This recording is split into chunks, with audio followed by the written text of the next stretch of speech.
Bonjour et bienvenue à notre point marché. La rentrée a surtout été marquée par les mesures des banques centrales, avec d'un côté la BCE qui a encore baissé ses taux et annoncé un programme d'achat d'actifs pour relancer l'économie, et de l'autre la Fed qui a confirmé qu'elle continuait de réduire son soutien à l'économie américaine tout en maintenant ses taux durablement bas. Cette abondance de liquidités a profité aux marchés actions qui ont bien commencé le mois avant de reculer en fin de période à cause de chiffres économiques mitigés.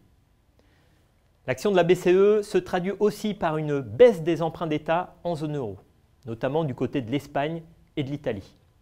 Notez tout de même le petit rebond des rendements allemands et français qui s'explique surtout par l'apaisement de la situation en Ukraine. Pour autant, les taux devraient rester durablement bas. Mais le fait majeur du mois se situe du côté des changes. L'euro chute contre le dollar, plus de 8% depuis le début de l'année. Cette baisse résulte de la divergence de politique monétaire entre les banques centrales et du rebond d'activité aux États-Unis. Enfin, le pétrole a bien baissé en septembre malgré un contexte géopolitique pourtant compliqué. En zone euro, la croissance a déçu au deuxième trimestre et la situation n'a pas l'air de s'améliorer. La production industrielle n'a rebondi qu'en Allemagne.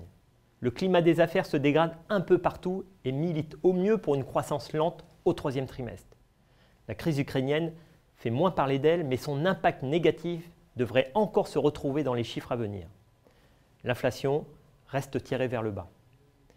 Bref, le troisième trimestre risque d'être difficile pour la zone euro, sauf peut-être pour l'Allemagne.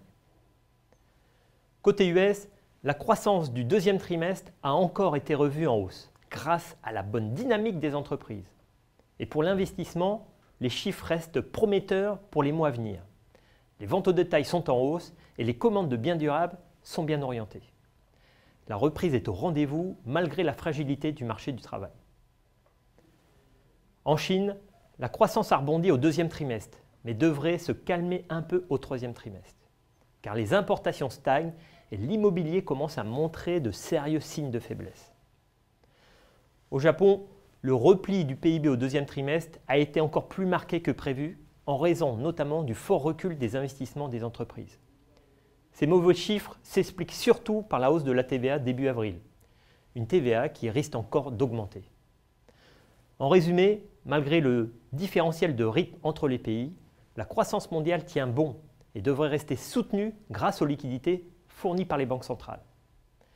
Mais on observe tout de même que l'écart se creuse entre d'un côté les États-Unis qui vont de mieux en mieux et la zone euro qui marque le pas, ce qui ne sera pas sans conséquence pour les marchés.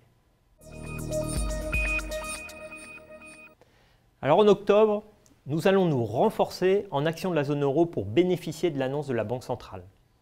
La BCE a pris des mesures exceptionnelles pour relancer l'économie, ce qui devrait profiter aux actions et faire baisser l'euro.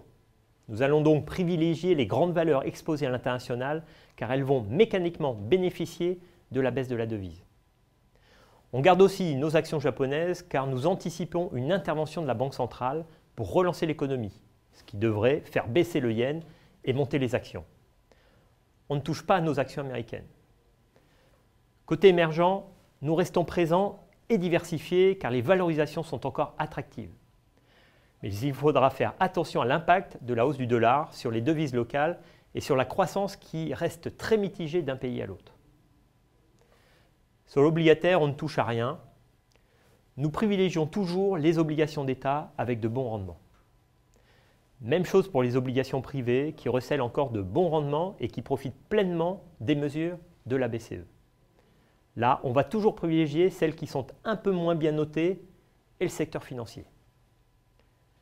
Côté émergent, on garde nos obligations d'État bien notées et mises en dollars afin de bénéficier de rendements élevés.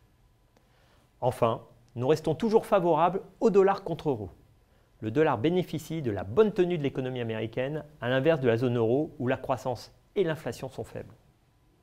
Et comme toujours, je vous invite à respecter les règles d'or qui défilent en bas de l'écran.